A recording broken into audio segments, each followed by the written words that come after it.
Hello world. Okay, so yesterday I posted, my nose ring is itching, I'm sorry, a question on my Facebook page asking for topics for these videos.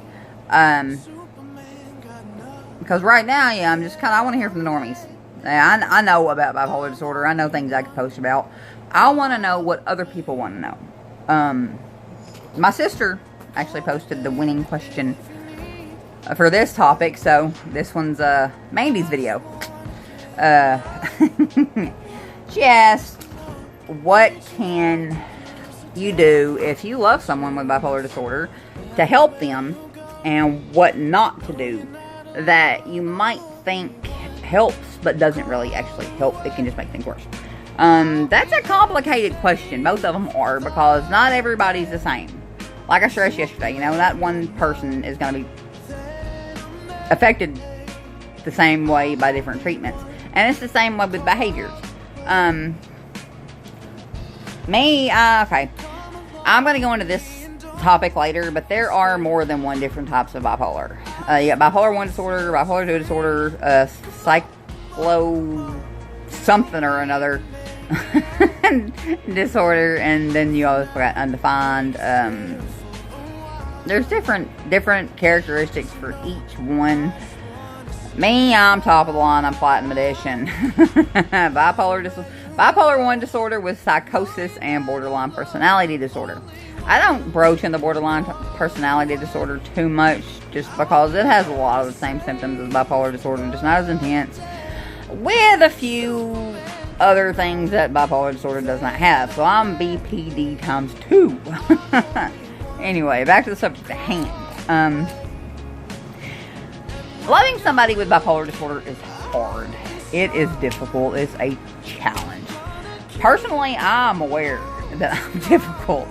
I know I'm hard to deal with, especially when I get bad. I try to keep a handle on it. I try to keep it at bay as best I can. Sometimes it doesn't work. Sometimes it does. Hey, I'm going to give myself an effort.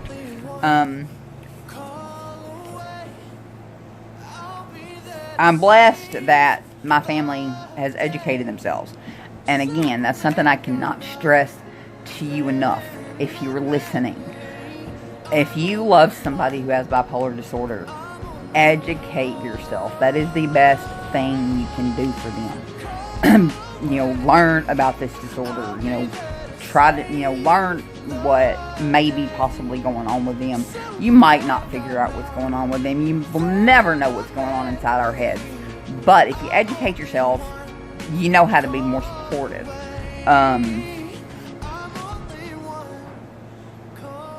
Patience, understanding. You got to accept that we have an illness. This isn't something we choose. Bipolar disorder is nobody's fault. Don't get frustrated. Don't start feeling guilty. Bipolar disorder is a nasty thing, but it's a sickness like diabetes. You can't control your insulin, your pancreas any more than we can control our symptoms from our illness. Even with medication, sometimes it doesn't work all the time.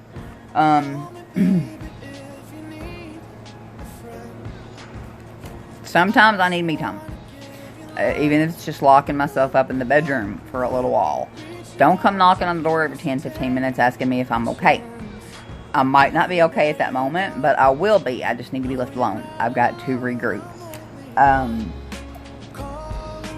Encourage treatment, but don't push it. Don't force it. Don't make us feel like a burden. Approach it like, you're doing this together. It's like, how about we go talk to somebody? Why don't we look into getting you some help for this? We've noticed that you got these things going on, and we want to help you. Don't lay out ultimatums. we don't take good ultimatums. Set realistic expectations. Things are probably never going to go back to normal. They might have some sense of normalcy, but they're never going to be normal completely again. Accept that. But also don't set your expectations too low, because, then you're just setting us up to feel like shit. But if you set your expectations too high, you're setting us up for failure. So that you got to find a good middle ground. Yeah, accept our limits. You know, if we're not in a good place, don't push us. Don't try to get us out of our comfort zone. We can't just snap out of things the way y'all can. And if you try to push us out of our comfort zone when we're not in a good place, it's not going to end well. We don't need to be around crowds. Let's go have a drink. Let's go to the movies. Let's go to dinner. No, don't do that. Just, you know, leave it be. Let us set the pace. Gotta accept your own limits. It's not on you to fix us. It's on us. It's in our hands and our hands alone. You can be supportive and you can be helpful and you can be loving and you can care. The best thing you can do is try to find a way to lower stress levels. Keep stress levels as low as possible. That's not always easy to do. We know that.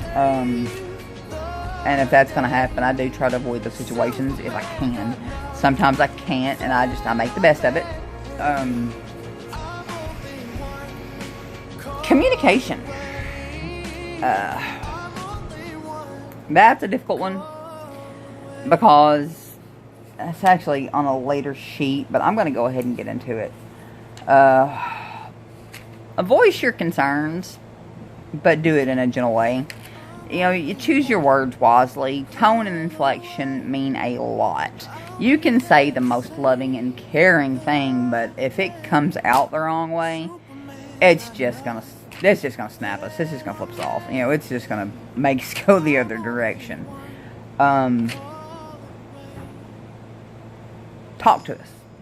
Even if you don't understand what's going on, even if you can't understand what we're going through, don't tune out and pretend you're listening. Actually listen. And that's if we want to talk. Sometimes we don't want to talk. Sometimes we just want to sit in silence. And if we do, that's fine. Watch for warning signs. I'm pretty good about catching my own. Sometimes they slip by me. But if you see something that we're not catching, you bring it up to us. Gently. But bring it up to us. A lot of times, if we can catch an episode early on, we can get a handle on it. If it goes too far, then we're not going to get a handle on it. So if we can catch a few of our symptoms early, it helps a lot. Don't take things personal. But we lash out. The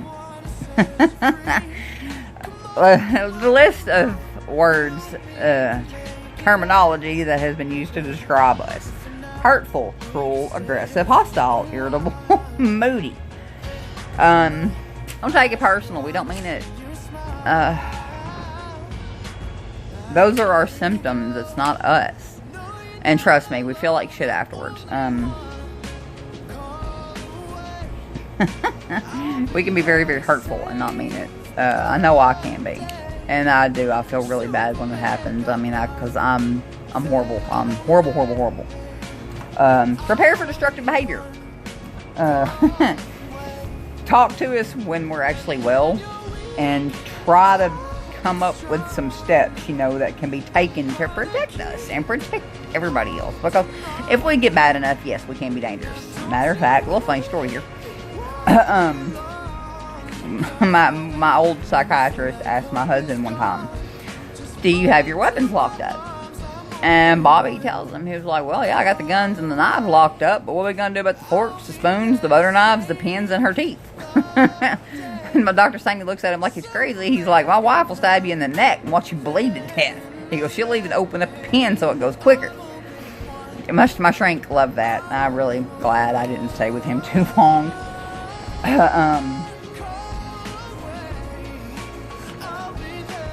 Now, this one is kind of a catch-22. Because I'm telling you not to take things personal when we lash out. But at the same time, don't tell us don't take things personal. If we take things the wrong way, there's really not a whole lot we can do about it. It's not a normal brain function when we do that. Our brains are obviously out of whack anyway. But like I said earlier, tone and inflection mean a lot. And if you say something, it could just snap us off. So, yeah.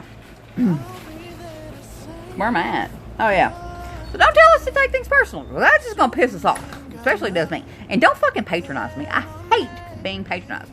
Don't do that.